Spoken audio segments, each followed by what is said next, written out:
আসসালামু আলাইকুম। আমরা আজকে লেকচারে দেখার চেষ্টা করব অপারেন্ট কন্ডিশনিং সংক্রান্ত বিষয়ে। অপারেন্ট কন্ডিশনিং বিষয়টা বোঝার আগে আমাদের বুঝতে হবে অপারেন্ট এই শব্দটা কি মিন করে। অপারেন্ট শব্দের অর্থ হচ্ছে doing something or being physically active. উদাহরণস্বরূপ বলা যেতে পারে moving body or pushing A liver অথবা রাইজিং এ হ্যান্ড। এই কথাগুলো বলা যেতে পারে উদাহরণস্বরূপ। এখন কন্ডিশনিং বিষয়টা কি? অলরেডি আমরা যারা ক্লাসিক্যাল কন্ডিশনিং এর ক্লাসটা দেখেছি তারা জানি কন্ডিশনিং কি এবং কিভাবে কন্ডিশনিং করা হয়। যারা দেখেননি এই ভিডিওটা আমি দেখার জন্য বলবো, সেটা প্লে লিস্টে রাখা আছে অথবা আমি ডিসক্রিপশন বক্সে লিঙ্কটা দিয়ে দিব, ওটা অবশ্যই দেখার জন্য অনুরোধ করব। ওইটা দেখলে অপারেন্ট কন্ডিশনিং বিষয়টা বোঝা সহজ হবে, এজন্য বলা। তো কন্ডিশনিং বিষয়টা কি সেটা যদি একটু শর্ট করে বলি, তো কন্ডিশনিং একটা প্রসেস, যে প্রসেসে স্টিমুলাস এবং রেসপন্সের মধ্যে বন্ডিং বা রিলেশন ক্রিয়েট করা হয়। আমরা ক্লাসিক্যাল কন্ডিশনিং এর সেই ভিডিওটাতে দেখেছিলাম যে যখন একটা কুকুরকে ন্যাচারাল স্টিমুলাস অর্থাৎ ফুড প্রদান করা হচ্ছে, তখন তার কাছ থেকে ন্যাচারাল রেসপন্স অর্থাৎ স্যালিভেশনের ঘটনাটা ঘটছিল, ন্যাচারাল রেসপন্স পাওয়া যাচ্ছিল। এরপরে যখন কন্ডিশনিং করা হইলো, এই কন্ডিশনিং এর পরে তখন যখন আর্টিফিশিয়াল স্টিমুলাস তাকে দেওয়া হচ্ছিল, অর্থাৎ বেল বাজালেই তার রেসপন্স পাওয়া যাচ্ছিল, অর্থাৎ স্যালিভেশনের ঘটনাটা ঘটছিল, অর্থাৎ কন্ডিশনিং রেসপন্স পাওয়া যাচ্ছিল। তো এগুলো আমরা দেখেছি। তো ক্লাসিক্যাল কন্ডিশনিং এ এই কন্ডিশনিংটাকে এস টাইপ বলা হয়। এর কারণ হচ্ছে যে শুরুতে আগে স্টিমুলাস দিতে হয়, তারপরে রেসপন্স পাওয়া যায়। এই ক্ষেত্রে ওই যে লিভিং বিংটা বা ওই প্রাণীটা বা অ্যানিমেলটা ইনঅ্যাক্টিভ অবস্থায় থাকে। কিন্তু এখন আমরা এই লেকচারের যে মূল টপিক অপারেন্ট কন্ডিশনিং, এখানে আমরা দেখব যে লিভিং বিং বা প্রাণীটা বা অ্যানিমেলটা অ্যাক্টিভ থাকে, অর্থাৎ আগে তারা রেসপন্স করবে, অর্থাৎ ওই প্রাণীটা আগে রেসপন্স করবে, তারপরে সে স্টিমুলাস পাবে। আগে যেহেতু এখানে রেসপন্স আছে, রেসপন্স বিষয়টা জড়িত, এই জন্য এটাকে আমরা বলবো আর টাইপ কন্ডিশনিং বা আর টাইপ কন্ডিশন। আমরা স্কিনারস বক্স থেকে দেখতে পাচ্ছি যে একটি ইঁদুর এখানে আছে, এখানে দেখতে পাচ্ছি একটা লিভার, এখানে যদিও নীল কালার দেখা যাচ্ছে, এটা গ্রিন কালার লাইট, এটা রেড কালার লাইট, এখানে স্পিকার দেখতে পাচ্ছি, এখানে ফুড ডিসপেন্সার, শক জেনারেটর দেখতে পাচ্ছি এবং ইলেকট্রিক গ্রিড দেখতে পাচ্ছি। তো এই পরীক্ষাটা করা হয় দুইটা ধাপে। এখানে একটা ইঁদুরকে ধরে নিয়ে এসে এই বক্সে, এই বদ্ধ বক্সে রাখা হয়। তো স্বাভাবিকভাবে নির্দিষ্ট সময় যখন রাখা হয় তখন সে ক্ষুধার্ত হয়ে ওঠে, তার তো খাবার প্রয়োজন। তো সে বিভিন্ন ধরনের অ্যাক্টিভিটি করতে গিয়ে সে আচমকা এই লিভারটা প্রেস করে ফেলে। এই লিভারটা যখন সে প্রেস করে ফেলে তখন এই ফুড ডিসপেন্সার থেকে খাবার চলে আসে। অর্থাৎ শুরুতে আগে এই প্রাণীটা অ্যাক্টিভ ছিল, শুরুতে সে আগে রেসপন্স করেছে, লিভারটা প্রেস করেছে, তারপরে সে এই স্টিমুলাস বা খাবারটা পেয়েছে। এখন সে যখন খাবার পাচ্ছে, তার ব্রেনটা তো উদ্দীপিত হয়েছে। এই বৈশিষ্ট্যটা বা এই বিহেভিয়ার সময়ের সাথে সাথে বাড়বে না? উত্তর হচ্ছে হ্যাঁ, অবশ্যই বাড়বে। তখন সে, তার যখনই ক্ষুধা লাগবে তখনই সে এটা প্রেস করবে এবং এই ফুডটা পাবে। এইটা ছিল প্রথম পরীক্ষা। তারপরে দ্বিতীয় পরীক্ষা করা হয়। সরি, প্রথম পরীক্ষায় আরেকটু মিস করে গেছি, যে প্রথম পরীক্ষায় প্রথমে যখন সে এই লিভারটা প্রেস করছিল তখন সে ফুড পাচ্ছিল। সময়ের সাথে সাথে সে লিভারটা প্রেস করার পরেও তাকে ফুড দেওয়া হচ্ছিল না। সময়ের সাথে সাথে দেখা গেল যে তার ওই লিভার প্রেস করার যে অভ্যাস বা বিহেভিয়ার ছিল বা অ্যাকশন ছিল, ওইটা সময়ের সাথে সাথে এক্সটেনশনে পৌঁছে গেছে, অর্থাৎ সে আর প্রেস করছে না। আবার যখন সে আচমকা এই লিভারটা প্রেস করে তখন সে আবার ফুড পায়। তার যে বৈশিষ্ট্যটা, তার যে বিহেভিয়ারটা, তার যে অ্যাকশনটা এক্সটেনশনে পৌঁছে গিয়েছিল, সেটা আবার সে ফুড পাওয়ার মাধ্যমে এটা রিকভারি হয়ে যায়। অর্থাৎ আমরা দেখতে পাচ্ছি কোনো একটা বিহেভিয়ার এক্সটেনশনে পৌঁছানোর পরও আবার সেটাকে ব্যাক করানো সম্ভব হচ্ছে। এইটা ছিল প্রথম এক্সপেরিমেন্ট।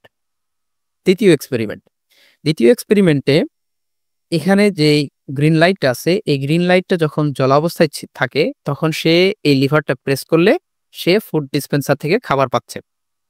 এখন গ্রিন লাইট জ্বললে তো সে খাবার পাচ্ছে, এখন অনেক সময় রেড লাইট জ্বালানো হচ্ছে। রেড লাইট যখন জ্বলা থাকতেছে তখন দেখা যাচ্ছে এই শক জেনারেটর দিয়ে ইলেকট্রিক গ্রিডের মাধ্যমে তাকে শক প্রদান করা হচ্ছে। এখন শক লাগলে তো সে ব্যথা পাচ্ছে। তো তার জন্য সে আচমকা এই যে লিভারটা সেটা প্রেস করে। তখন দেখা যায় ওই এই রেড লাইটটা বন্ধ হয়ে যায় এবং তার এই যে শক জেনারেটরের মাধ্যমে শক দেওয়াটাও তাকে বন্ধ হয়ে যায়। অর্থাৎ সে বুঝতে পারে যে যদি আমি এই লিভারটা প্রেস করি তাহলে এই যে রেড লাইটটা সেটা অফ হবে এবং গ্রিন লাইটটা জ্বলে থাকলে সে এটা প্রেস করলে এই খাবার পাবে। এটা সে বুঝতে পারে। তো এইটা ছিল দ্বিতীয় এক্সপেরিমেন্ট। এখন আমরা পরবর্তীতে এই বিষয়গুলোকে একটু ইলাবোরেটলি জানব। এই ইঁদুরটা যখন লিভারটা প্রেস করছিল তার থেকে এইটা ছিল তার কাছ থেকে ডিজায়ার্ড বিহেভিয়ার। এটা আমরা চাচ্ছিলাম বা ওই এক্সপেরিমেন্টে চাওয়া হচ্ছিল। যখন সে এই ফিজিক্যাল অ্যাক্টিভিটি বা কিছু একটা করে, অর্থাৎ সে যখন একটা রেসপন্স করে তখন তাকে একটা রেইনফোর্সমেন্ট হিসাবে ফুড প্রদান করা হয়। কেন? কারণ হচ্ছে যে এই যে বিহেভিয়ারটা, এই যে ডিজায়ার্ড বিহেভিয়ারটা এটাকে এগেইন অ্যান্ড এগেইন করার মাধ্যমে একে বুস্ট আপ করানোর চেষ্টা ছিল প্রথমে। এরপরে কি করা হলো যে ওই রেটটা যখন প্রেস করছিল লিভারটা, তখনও যখন তাকে ফুড প্রদান করা হচ্ছিল না, তখন সময়ের সাথে দেখা যাচ্ছে সে আর ওই লিভারটা প্রেস করছে না। অর্থাৎ তার যে একটা সার্টেন বিহেভিয়ার ছিল এই বিহেভিয়ারটা এক্সটেনশনে পৌঁছে যায়। এটা বিলুপ্ত হয়ে যায়। আবার সে যখন হঠাৎ করে এই লিভারটা প্রেস করলো এবং তারপরে যখন সে ফুড পেল তখন আবার তার ওই বিহেভিয়ারটা বুস্ট আপ হয়। অর্থাৎ যেটা এক্সটেনশনে পৌঁছায় গেছিল এখন সে ফাস্টার স্পিডে ওই লিভারটা প্রেস করছে। অর্থাৎ খুব দ্রুততার সাথে যে বিলুপ্ত হয়ে যাওয়া বৈশিষ্ট্যটা সেটাকে রিকভারি করা সম্ভব হচ্ছে। দ্বিতীয় পরীক্ষাতে আমরা দেখতে পাই যখন গ্রিন লাইট জ্বলা অবস্থায় ছিল তখন রেডটা যখন লিভার প্রেস করছে তখন সে ফুড বা রেইনফোর্সমেন্ট পাচ্ছে। অর্থাৎ তার যে বিহেভিয়ার এটা বুস্টেড হচ্ছে। সে আরো ফাস্টার স্পিডে সে কাজটা করছে। এরপরে যখন রেড লাইট জ্বলা অবস্থায় ছিল তখন তাকে ইলেকট্রিক শক দেওয়া হচ্ছিল। সে বুঝতে পারে যে যদি আমি এখন লিভার প্রেস না করি তাহলে ইলেকট্রিক শক খুব দ্রুত আসছে। অর্থাৎ সে ওই লাইটটা অফ করার জন্য সে ওই অ্যাকশনটা নেয়, অর্থাৎ লিভারটা প্রেস করে। এরপরে আমরা প্রিন্সিপালস অফ অপারেন্ট কন্ডিশনিং সংক্রান্ত বিষয়ে বোঝার চেষ্টা করব। তো এখানে মূলত দুইটা আইডিয়াস আমরা দেখতে পাচ্ছি। প্রথমটা রেইনফোর্সমেন্ট এবং দ্বিতীয়টা পানিশমেন্ট। এখন এই রেইনফোর্সমেন্ট এবং পানিশমেন্টকে আবার দুইটা ক্যাটাগরিতে ভাগ করা যেতে পারে। রেইনফোর্সমেন্টকে পজিটিভ এবং নেগেটিভ, একইভাবে পানিশমেন্টকেও দুইটা ক্যাটাগরিতে ভাগ করা যেতে পারে, পজিটিভ এবং নেগেটিভ। শুরুতে আমাদের মাথায় রাখতে হবে যে পজিটিভ এর অর্থ হচ্ছে অ্যাডিং সামথিং এবং নেগেটিভ মানে হচ্ছে রিমুভিং সামথিং। তো কি রিমুভ করব সেগুলো আমরা দেখব। তো শুরুতে আসি যে রেইনফোর্সমেন্ট বিষয়টা কি। রেইনফোর্সমেন্ট মানে হচ্ছে ইনক্রিসেস দ্য পসিবিলিটি, অর্থাৎ কোনো কিছুর পসিবিলিটি বৃদ্ধি করার জন্য যে কাজটা সেটাকে আমরা বলবো রেইনফোর্সমেন্ট। তো এইটার যে পজিটিভ রেইনফোর্সমেন্ট সেটা দেখার চেষ্টা করি। তো পজিটিভ রেইনফোর্সমেন্ট হচ্ছে ওইটা যেটা বাইরে থেকে যখন কোনো একটা স্টিমুলাস অ্যাড করা হয় একটা পার্টিকুলার বিহেভিয়ারের পসিবিলিটি বৃদ্ধি করার জন্য, তখন তাকে আমরা বলবো পজিটিভ রেইনফোর্সমেন্ট। উদাহরণস্বরূপ বলা যেতে পারে যে ওই যে ইঁদুরটা লিভার প্রেস করার ফলে ওটা তার একটা পার্টিকুলার বিহেভিয়ার ছিল, তাকে যখন ফুড দেওয়া হলো ওটা ছিল একটা বাইরে থেকে একটা স্টিমুলাস অ্যাড করা হচ্ছিল ওইটার মাধ্যমে, ঠিক না? তো তাকে যখন বাইরে থেকে ওই লিভার প্রেস করার ফলে ফুড দেওয়া হচ্ছিল তখন কিন্তু তার লিভার প্রেস করার যে বিহেভিয়ার এটা কিন্তু বৃদ্ধি পাচ্ছিল, অর্থাৎ রিইনফোর্সমেন্ট পাচ্ছিল। তাহলে এটা বলা যেতে পারে এই পজিটিভ রিইনফোর্সমেন্টের একটা উদাহরণ। দ্বিতীয় যে বিষয়টা নেগেটিভ রিইনফোর্সমেন্ট। তো নেগেটিভ রিইনফোর্সমেন্ট মানে শুরুতে আমি বলে দিছি যে নেগেটিভ মানে হচ্ছে রিমুভিং সামথিং। অর্থাৎ এই যে একটা স্টিমুলাস যখন রিমুভ করা হয় একটা পার্টিকুলার বিহেভিয়ারের পসিবিলিটিটাকে ইনক্রিজ করার জন্য, তখন সেটাকে আমরা বলবো নেগেটিভ রিইনফোর্সমেন্ট। উদাহরণস্বরূপ বলা যেতে পারে যে একটা ছেলে খুব পড়াশোনায় মনোযোগী, সে ভালোমতো পড়াশোনা করে, তো তার পাশে রুমে অনেক নয়েজ হয়, তার জন্য তার পড়াশোনা ক্ষতিগ্রস্ত হয়।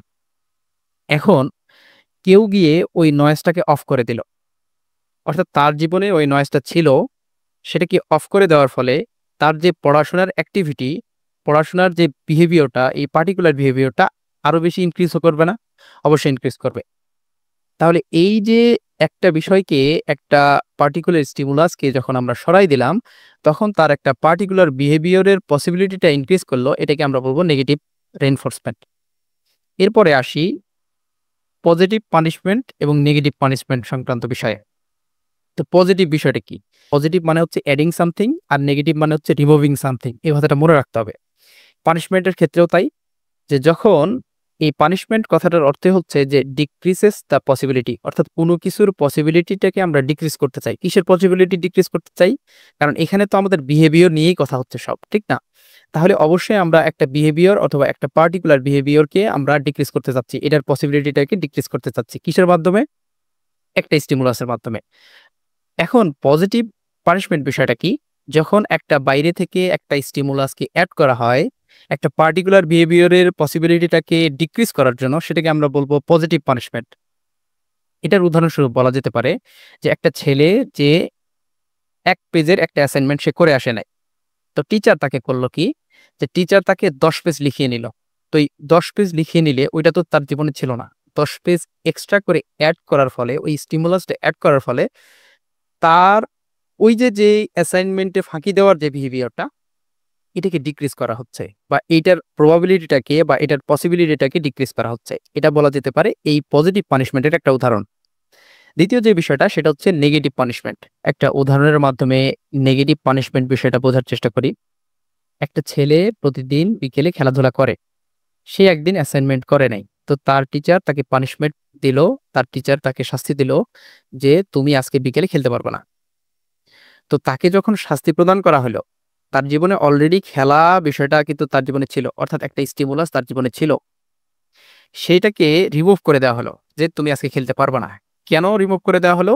তার একটা পার্টিকুলার বিহেভিয়ারের পসিবিলিটিটাকে ডিক্রিজ করার জন্য। অর্থাৎ সে যে অ্যাসাইনমেন্ট করে আসছে না, এর পসিবিলিটিটাকে, অর্থাৎ এই যে পার্টিকুলার বিহেভিয়ারটা আছে, এটার পসিবিলিটিটাকে ডিক্রিজ করার জন্য। তো এটা বলা যেতে পারে একটা উদাহরণ এই নেগেটিভ পানিশমেন্টের।